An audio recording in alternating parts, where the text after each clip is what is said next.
Bismillahirrahmanirrahim. Salam Kongmania dari HNPF Ngawi. Sore hari ini sore yang agak mendung, ngobrol bersama saya tentang perkutut.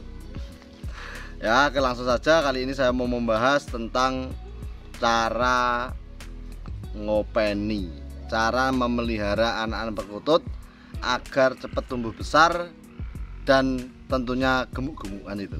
Ya, caranya bagaimana? Langsung saja.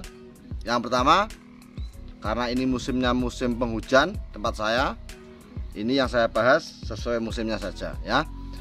Kalau musim seperti ini, cara merawat piye yang benar menurut saya, sepengalaman saya, supaya perkutut kita anakan itu tidak sakit dan cepat besar. Yang pertama, dikoloni ya, ini sering saya katakan, karena pengkolonian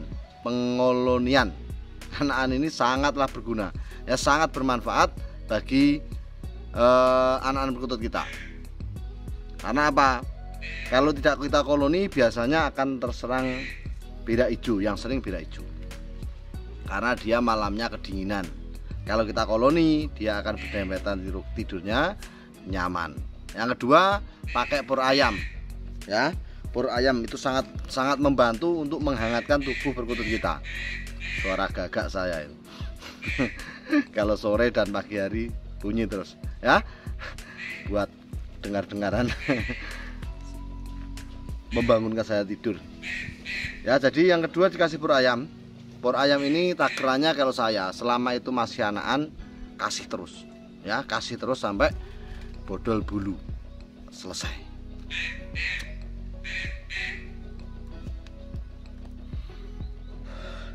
Nah, untuk memakan pur ayam ini pur apa?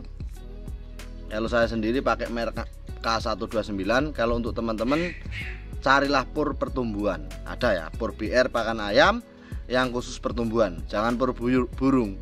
Kalau pur pakan burung nanti Anda kewalahan ya, kehabisan banyak. Kalau pur burung juga nggak apa-apa, yang penting vitaminnya bagus, banyakkan kadar airnya ya. Yang utama kadar airnya.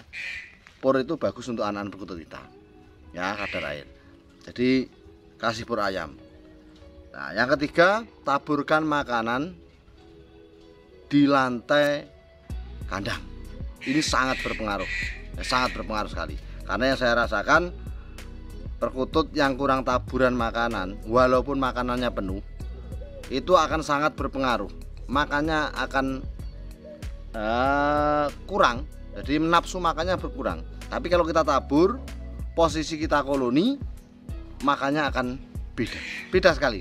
Bisa Anda praktekkan di kandang Anda, bagaimana perkataan saya ini ya. Kalau di kandang saya, alhamdulillah itu makannya lahap sekali ya, bareng-bareng. Kita ibaratkan anak-anak kalau makannya bareng kan ya semangat kan itu. Nafsu makannya itu sangat tinggi kalau anak-anak itu bareng-bareng. Yang ketiga, carilah yang keempat ya pakan tabur. Yang ketiga, yang keempat, carilah kandang yang sekiranya paling bagus terkena sinar matahari ya. Kandang kan banyak, ada yang kandang itu kenanya mataharinya jam 8, ada yang dari jam 7 itu sudah kena sinar matahari, ada yang jam 9 ya. Yang paling bagus yang jam 7 pagi sudah kena sinar matahari. Ini dikarenakan apa? Karena malam yang dingin ya, malam yang dingin itu kalau perkutut anakan kita itu kedinginan, sekali pagi hari dia maunya cari panas untuk menghangatkan tubuh mereka. Nah, makanan yang ditabur itu tadi itu akan merangsang anak-anak perkutut kita yang kedinginan tadi cepat makan. Kalau tidak ditabur, saya rasa nafsu makannya akan sangat beda sekali ya, berkurang. Walaupun Anda koloni, tetapi kalau tidak kamu tabur, itu akan sangat berbeda ya. Makanya sekali lagi, taburlah makanan di lantai kandang tersebut, baik itu pur ayamnya ataupun milletnya. Mas, millet mahal sekarang, tabur pur ayamnya saja ya. Mas, pur ayam mahal mas, nanti kalau kena hujan bagaimana? Nggak usah ternak kutut. Karena secara spekulasi tetap menang anak-anak perkutut kita. Kita tabur pun kena hujan pun ya, kita kasih di lantai itu 1 bulan penuh kita kasih seperti itu, paling habis berapa kilo untuk anakan 10 lah, 8 lah ya, 8 jangan sampai 10, 8 ekor itu kalau kamu sediakan pur ayam 4 kilo, saya kira 1 bulan nggak habis ya. 8 ekor millet sama pur ayam 4 kilo nggak habis. 4 kilo harganya berapa? 40.000. Masa anakan perkutut satu dijual nggak laku 100.000? Nah, ini hitung-hitungannya seperti itu ya. Jadi seperti video yang saya upload kemarin-kemarin, jangan terlalu pelit kepada perkutut kita. Kita mengharapkan hasil dari perkutut kita. Kalau kita pelit, ya maaf, sesuatu yang tidak ikhlas akan berbuah kurang sempurna ya, kurang sempurna. Makanya sering saya katakan, bekerjalah yang giat, bekerjalah yang cerdas, bekerjalah yang ikhlas. Karena 3 hal ini kunci pokok dalam suatu peternakan. Kalau Anda cuma bekerja keras saja, nanti Anda tidak bekerja cerdas, nanti Anda bingung jualan. Kalau Anda tidak bekerja dengan ikhlas, ujung-ujungnya males ya, males. Mas, saya bingung jualan, harga hancur-hancuran, saya males. Ya sudah, alih profesi saja ya. Sesuatu yang kamu kerjakan tidak ikhlas, itu akan berbuah yang kurang baik, baik di psikolog Anda ataupun di hasilnya. Kemarin juga ada yang bilang di komenan, Mas, apakah bisa perkutut itu buat pekerjaan tetap? Loh, Anda bisa lihat di peternakan-peternakan besar ya, orang-orang yang sukses di bidang perkutut banyak. Tetapi semua itu harus perlu ilmu, semua itu perlu dipelajari, semua itu perlu pengalaman. Jangan asal ternak ya, karena banyak sekali orang yang gagal dalam peternakan. Karena apa? Kurangnya ilmu dia dalam peternakan tadi ya. Sekali lagi, ternak kutut tidak asal mana, tapi ternak kutut harus punya pengalaman yang cukup dalam segi pemasarannya. Kalau kita tidak punya pengalaman yang cukup, nanti dalam perjalanan ternak kita akan kebingungan. Satu, momok yang paling ditakuti oleh peternak itu bingung jualan ya, padahal pengembangan saja belum sempurna.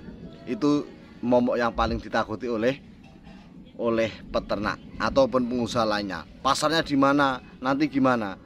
Nah, ini karena awalnya Anda tidak mempersiapkan hal itu ya. Dipelajari semuanya ya.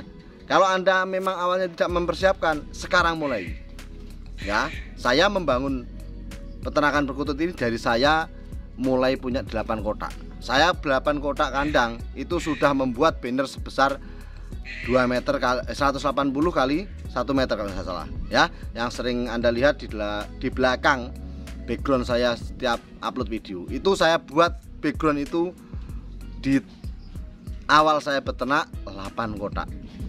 Ditertawain orang, Mas, jelas. Diremehkan orang, Mas, jelas. Ya, sebagai peternak kecil, saya sering diolok orang ya, dikata-katain peternak kecil saja membuat banner sebesar ini ya. Sering hal itu sering dilontarkan ke saya, tapi saya tidak putus semangat. Saya katakan tunggu saya 2 tahun lagi. Alhamdulillah Allah mengendaki, dan sekarang saya tidak kalah dengan peternak lainnya ya.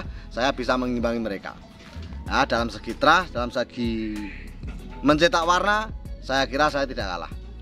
Cerita pengalaman, saya tidak kalah, karena semua saya pelajari dari nol. Karena itu yang saya harapkan, sebagai peternak saya harus bisa menguasai apa yang saya ternak. Kalau sekedar ternak mana jual, selesai, Anda tidak akan dikenal orang ya. Anda akan susah berjualan. Nah, Mas, enak berjualan, enak tidaknya itu kan karena kita lakukan dengan ikhlas ya. Saya promosi, tugas saya. Laku tidak laku bukan urusan saya. Nah, orang jualan itu yang susah kan dia ngurusi lakunya. Salah Anda, salah pola pikirnya. Jadi sering saya katakan, jualan itu isinya kita promosi. Namanya promosi, laku alhamdulillah, tidak laku ya alhamdulillah. Nah, kadang kita itu mengurusinya lakunya. Nah, sedangkan laku tidaknya itu urusan Allah Subhanahu wa taala. Dia yang ngatur laku atau tidaknya. Allah lah yang ngatur pembeli kita datangnya di mana, jam berapa, dan kapan waktunya. Jangan kita atur.